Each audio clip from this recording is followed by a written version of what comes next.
ਅੱਜ ਦੀ ਗੱਲ ਨਾ बड़ी प्यारी है। जे तुसी इहदे ते अमल कर लिया ना तो जरूर तुहाडी जिंदगी बदल जाएगी।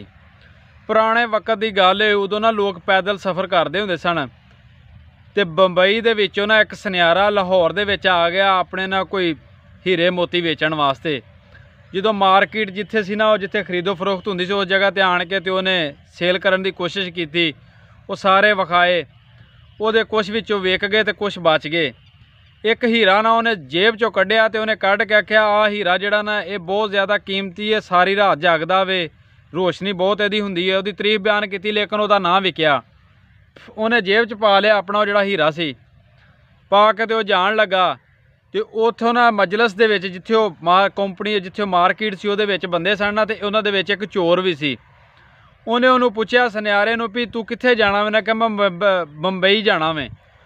चोर आंदा लै फिर तो अपना सफ़र इक्को ही अल्लाह पाक ने आपां नूं रला दिता, आपां कट्ठे टुर जाने। मैं भी जाना सी, मैं तो अगे साथी लभण डिया सा।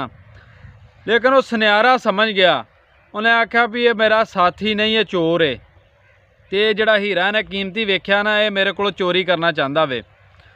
सुनियारे ने चलद्यां चलद्यां रात जदों अंधेरा पै गया ना तो जिहड़ा चोर सी ना वो टाइम नाल सौ गया। फिर रात उठ के दी तलैशी लांदा सुनियारे ने वेख्या जो सौ गया ना तो उन्हें उन्नी देर पहलों जागदा रहा, वो हीरा कढ़िया तो वो चोर की जेब च पाता तो पा के आप सौ गया।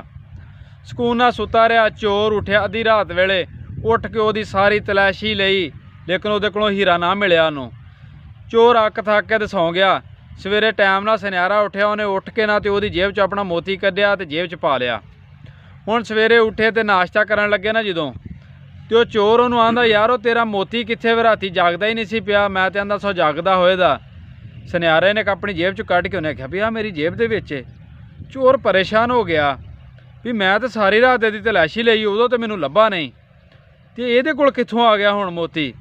अच्छा फिर इतफाकन टुर पे, टुरे गए। रात जाके उही काम होया, सुनियारे ने उहदी जेब च पाता। शामों शाम सवेरे उठ के कढ़ लिया। रात तो तलैशी लैंदा रहा सुनियारे दी, चोर ना लभा। सवेरे फिर उन्हें पूछा तेरा मोती नहीं सी जागदा? उन्हें जेब चो कढ़िया सुनियारे ने तो कढ़ के फिर विखाता। उन्हें आख्या आवे। चोर आंदा भी मैं ना तेनू उस्ताद मन्ना दा, अज तो बाद मैं तेरा साथी नहीं सा, मैं चोर सा, चोरी करने वास्ते आया सा तेरे नाल। गल उन्हें सच्ची सुनाती सारी। तो मैं ऐसे हीरे वास्ते आया सा लेकिन मैनू नहीं लभा है। सुनियारे ने आख्या भी गल दोवें रातां ही मैं तेरी जेब च पा के सौंदा रहा वां, तू मेरिया जेबां की बजाय अपनी जेब वेख लैंदा ना तो तेनू मेरी तलैशी लैण की लोड़ ही नहीं सी पैनी। इस गल का मकसद ये वे भी असी ना किसी दे विचों ऐब कढ़दे रहिंदे आ। फलाने चाह ऐब ने, फलाने चाह बुराइयां ने। कोई बंदा किते गल कर लैंदा है, कोई मेरे वर्गा बंदा वीडियो बना ले, उहदे थले कमेंट्स करन वाले ऐब कढ़ण वाले आ जांदे ने। कदी अपने विचों भी तो ऐब कढ़िया करो जिंदगी दे विच। कदी अपने अंदर दी भी एक बारी तलैशी लो ना तुसी। जदों तुसी अपने अंदर दे ऐब कढ़ ले ना तो मैनू उम्मीद है तुसी किसी दे ऐब नहीं कढ़ने। और अल्लाह पाक ते शाह राग तो भी लागे रहिंदा वे।